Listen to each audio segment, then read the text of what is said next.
Um costume que era bem típico daquela época, em alguns eventos nós conservamos esse costume até hoje, era que a posição onde cada convidado se sentava no jantar, quanto mais próximo do anfitrião, maior era a posição de honra daquela pessoa. Se você ia sentando mais longe, é claro que isso significa que sua posição não era tão privilegiada assim. De certa forma, a gente vê mais ou menos isso na hora de escolher lugares nas mesas de um casamento até hoje, né? O pessoal que vai sentando mais próximo da mesa dos noivos são os que têm uma posição de honra um pouquinho melhor, os pais, alguma coisa assim. De uma certa forma, a gente conserva isso. A verdade é que nós estamos sempre buscando, e é muito humano isso de todos nós, querendo aquela posição que nos dá um respeitozinho a mais. Né? Uma das coisas que nos marca profundamente, inclusive, né, eu sei que não é um turismo que as pessoas gostam de fazer, mas turismo de cemitério existe, por incrível que pareça, porque tem muita gente que gosta de ler os epitáfios. Né?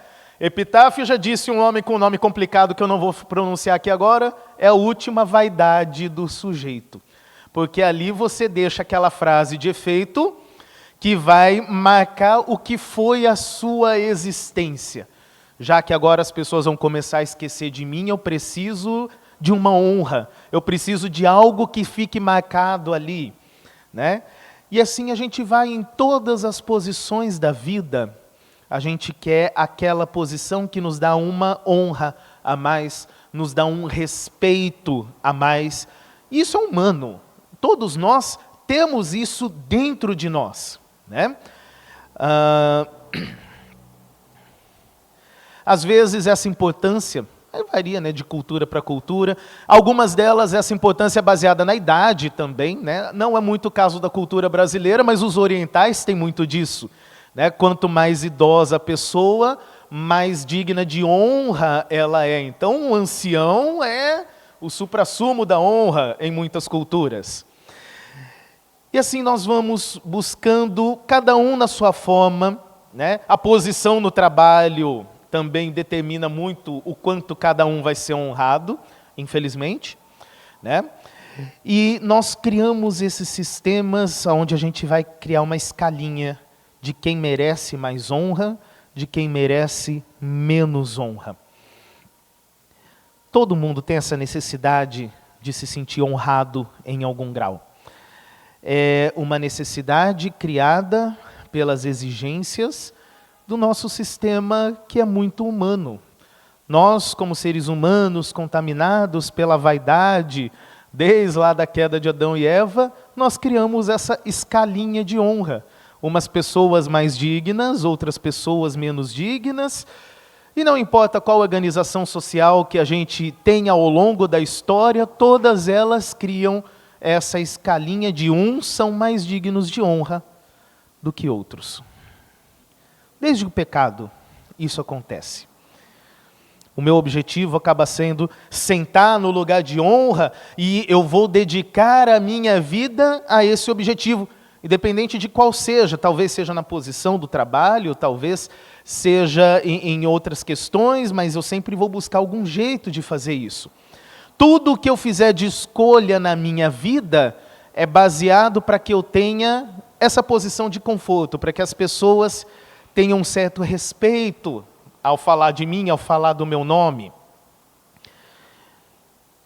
E a nossa ética na vida? Eu vou passar a julgar o que é bom e o que é ruim, baseado nesse objetivo da vida. Né? Aí eu vou começar a relativizar o que é bom e o que é ruim, se isso me serve.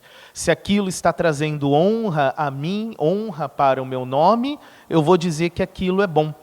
E para muita gente, infelizmente, né, que subiu em altas posições, conseguiu respeito, nem sempre é pelos modos como nós olhamos e vamos ver como um bom exemplo de vida. Mas a pessoa conseguiu respeito para si mesma, usando de métodos que a gente fica assim, admirado, né? E não com bons olhos. Ao mesmo tempo que qualquer coisa que você faça, que não atraia esse respeito, desonra. E assim funciona o nosso mundo. E a gente normaliza isso porque todos os sistemas que a gente cria são baseados em vaidade humana. O assento à mesa poderia ser simplesmente deixado para que cada um se sente aonde quisesse, né? De um modo que nenhum lugar fosse mais importante que o outro. Poderia ter sido feito assim, mas quando nós classificamos os assentos, nós criamos essa cobiça do quão perto do lugar mais próximo do anfitrião nós podemos chegar. E aí muitas pessoas fazem o quê? O exemplo da festa é, arriscam a sua própria honra, querendo chegar perto demais, né? E aí vem aquela humilhação de, olha, esse não é o teu lugar, ponha-se no seu lugar, vem dali, né? Não é o seu lugar ali. E assim também na vida, muita gente vai tentar se aproximar de pessoas influentes, né, dando esses passos em relação a, vou conseguir um pouquinho de honra estando próximo daquela pessoa influente. E aí começa a se associar para buscar honra, vaidade humana, né? E assim vai funcionando as coisas. O mundo funciona na base do QI, né? Quem indica, e aí a gente vai buscando sempre essa posição de preciso buscar algo que me dê certa honra, preciso de um nome de referência para mim, preciso me sentar mais próximo da mesa do anfitrião. E isso funciona em toda a esfera da vida. Cobiça. O nome disso é cobiça. Cobiça torna isso uma questão que vem do coração, uma questão que atinge cada um de nós. E aí eu preciso ser distinto, né, de alguma forma. E até no meio cristão, às vezes esse meio de você honrar, ou de você ter a honra para si, eu vou colocar a minha fé como aquilo que me torna distinto das outras pessoas. Eu vou ser conhecido como aquela pessoa mais fervorosa, né? Como disse uma vez um amigo meu, o sonho de todo fariseu é ter um quadrinho com a foto dele na parede da igreja escrito crente do mês, né? Porque eu sou a pessoa fervorosa, não, aquela irmã fulana de tal, ela é fervorosa, vai atrás dela, alguma coisa. Porque até no meio da fé, no meio da igreja, nós estamos buscando alguma posição que nos coloque em algum status, alguma honra. Em muitos lugares, fora dos bancos da congregação, você vai ter bancos especiais ou cadeiras especiais que são destinadas a um pessoal VIP, né? E também não só isso, né? Isso não vem de agora. Em muitos lugares você vai ver que o próprio altar é tomado por cadeiras que parecem mais como tronos, porque ali é um assento de honra para algumas pessoas especificamente. Dentro da igreja do mesmo jeito, porque vaidade humana, cobiça pela posição mais alta, ela está em nós, em todos nós, e de algum jeito ou de outro, ela se mostra. Esse é um problema, porque esse problema, na verdade, não é uma conduta de vida só, né? A grande preocupação de Jesus é a nossa eternidade, e isso é só um sintoma, porque tem algo fluindo de nosso coração que é tremendamente complicado. Quando nós buscamos honra, nós estamos dizendo, Deus não é suficiente para nós. Eu preciso de algo que me valide aqui nesse mundo também. O que Deus usava para determinar onde os convidados se sentam à sua mesa em sua casa? Não é preocupação para os convidados, né? E nós continuamos achando que Deus tem que honrar com tanta honra o lugar quanto um lugar terreno, uma posição conferida, uma opinião bem terrena. Mas o julgamento de Deus não é baseado nisso. Nós somos encantados pelas coisas desse mundo e pensamos naquilo que nós podemos ver. No entanto, no meio das lápides, não existe lugar de honra, né? Lá todo mundo realmente consegue um lugar por igual a todo mundo. Talvez fique a sua última vaidade num epitáfio bonito que você coloque lá a respeito de você mesmo, ou que alguém escreva a teu respeito. Mas, tirando ali, nós queremos sempre um lugar de honra.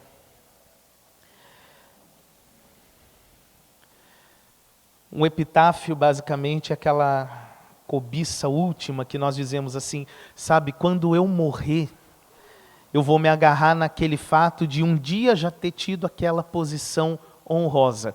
E as pessoas vão me lembrar daquilo. É por isso que eu ponho aquela frase bonita lá na lápide, né?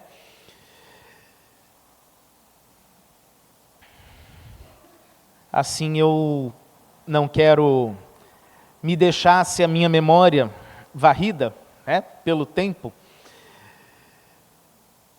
Mas, amados, o Evangelho nos convida a olhar para Jesus. Sempre a olhar para Jesus diante desse problema que nós temos conosco. Jesus, ele toma o seu lugar de honra entre nós, justamente numa cruz que era a mais vergonhosa de todas as formas de morrer que aquela época concebia. Esse é o lugar, a mesa aonde ele se senta. Ele vai justamente no último lugar, ele assume toda a desonra para si. Naquela cruz, pelo menos aos olhos humanos é isso, né? Ele se levanta para sentar no último lugar. E assim como diz o Evangelho, aquele que se humilha é exaltado, Deus o exaltou acima de todo nome para se assentar à sua direita, para que Jesus agora pudesse nos convidar a sentar ao seu lado. Ele foi o convidado honrado no final das contas da festa, que sentou no lugar mais humilde e foi chamado pelo próprio Pai. Levanta, senta-te à minha direita. E esse é o lugar honroso, aonde o Filho se assenta e nos faz seus convidados agora. Ele se assenta no lugar mais baixo e o Pai o coloca no lugar mais alto.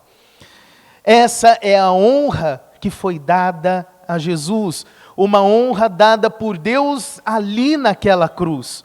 Jesus se torna a pessoa mais distinta e mais honrosa diante do Pai. Jesus está na cruz para que eu possa ser o convidado da festa dele, para me assentar à mesa com ele. Jesus confiou em Deus, o seu Pai, para colocá-lo num lugar de honra, e a partir dali, Jesus convida os seus filhos para estarem sentados nesse lugar mais alto, junto dele. Diante da mesa de Jesus, eu não tenho um lugar mais alto, um lugar mais baixo, um mais honroso, um menos honroso. Quando Jesus é quem convida, todo lugar se torna um lugar de honra. A mesa do Senhor é diferente da mesa que nós preparamos para os nossos convidados aqui na terra. Todos os que são convidados por Jesus à sua mesa são honrados. Eu não preciso seguir regras e mais regras de como me humilhar para ser exaltado, porque Jesus faz isso por mim. E a minha alegria na vida, o que me dá vida, o que me satisfaz agora o meu coração, não é buscar algum tipo de honra. Eu vou merecer isso diante de Deus? Não, mas eu vou confiar nessa honra que foi dada a Jesus, que foi crucificado no meu lugar, e eu tomo um lugar à mesa. Qualquer lugar à mesa. É para minha surpresa, o próprio Jesus, quem puxa a cadeira para que eu me sente ao seu lado. Esse é o convite dele. Meus amados, quando Jesus dá o seu conselho baseado na promessa de convidar os pobres, os aleijados, os coxos, os cegos, ou seja, todas aquelas pessoas que não vão ter como retribuir o favor, ele não está dizendo que nós temos que fazer isso para parecer bem diante das outras pessoas. Na verdade, embora isso possa ser visto, né, diante das pessoas, ele está falando algo que a maioria das pessoas não faria simplesmente. Mas acima de tudo, considere que nós somos os pobres, os aleijados, os coxos, que receberam um convite para a mesa do Senhor. Porque como é que você vai pagar esse favor de volta para Cristo? Você não tem como pagar. Como você pode agradecer a Jesus o que Ele tem dado? Nós não temos como retribuir essa honra. E o próprio Jesus se torna a pessoa que nos convida a sentar em sua festa, Ele nos convida a sentar à sua mesa em local de honra, sem que nós tenhamos absolutamente nada de nós mesmos para pagar o favor de volta. Você não compra a honra que Jesus te dá. Por isso se chama graça. Meus amados, nós dedicamos a nossa vida a Jesus, não a um assento em uma mesa comum, onde quer que nós sentemos com Jesus. Com quem quer que nós sentemos ao nosso lado, esse lugar com Jesus é um lugar de honra, porque é um lugar onde Deus está conosco. E Jesus está agora falando que tem outras pessoas lá fora da festa também, né? Convide-os a entrar. Agora o convidado da festa também é chamado. Chame as outras pessoas, outros que não têm como pagar. Os outros que também são cegos, são coxos, estão lá fora e que não têm como retribuir. Chame-os, porque é Jesus quem está convidando cada um deles para que sentem-se à mesa com Ele. E daqui a pouco todos nós estaremos aqui, não é? Juntos na mesa do Senhor, a mesa que Ele preparou para nós. E nós vamos participar de uma refeição onde Ele mesmo está oferecendo para nós a sua grande festa da vitória. Meus amados, Deus nos abençoe nessa reflexão, que essa cobiça do nosso coração humano não encontre lugar dentro do reino de Deus, onde Ele já nos deu tudo que existe de mais elevado. Por Jesus Cristo, nosso Senhor. Amém.